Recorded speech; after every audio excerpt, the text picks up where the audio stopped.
Hello my dear audience, welcome back to my channel. Happy new year. ఈ year మొత్తం మీరు అనుకున్నన్ని success అవ్వాలని నేనైతే మనస్తృప్తిగా అనుకుంటున్నాను. ఈ ఇయర్ మీ రెజల్యూషన్స్ ఏమేమి ఉన్నాయో కామెంట్స్లో అయితే చెప్పేయండి. అలాగే నా రెజల్యూషన్ వచ్చేసి ఈ ఇయర్లో నాకు యూట్యూబ్ ఛానల్ సక్సెస్ ఇవ్వాలి, అందులో నాకు రెవెన్యూ రావాలి అని అనుకుంటున్నాను.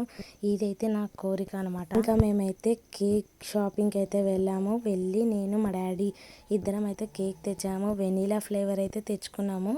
ఇంకా ఇలా కట్ చేసేసి మా డాడీకి, ఇంకా మా ఇంట్లో మా మమ్మీకి, మా అక్కకి, ముగ్గురికి అయితే పెట్టేసిన. వాళ్ళు కూడా నాకు పెట్టారు. ఇలాగే మీ సపోర్ట్ నాకు ఎప్పుడు ఉండాలని నేను అనుకుంటున్నాను. Please do like and share and subscribe my channel. ఇలానే చిన్న గిఫ్ట్స్ అయితే ఇద్దామని అనుకుంటున్నాను. ఎవరైతే నా సబ్స్క్రైబర్స్ ఉన్నారో చేయండి, నేనైతే వాళ్ళకైతే గిఫ్ట్స్ అయితే కంపల్సరీ ఇస్తాను. మా ఫ్యామిలీ పిక్స్ అనమాట. ఇలా అయితే మేము సెలబ్రేషన్స్ చేసేసుకున్నాం, ఇంట్లోనే చిన్నగా అయితే చేసుకున్నాం. మళ్ళీ నెక్స్ట్ వీడియోతో మేము ముందు ఉంటా. అంతవరకు బాయ్ బాయ్.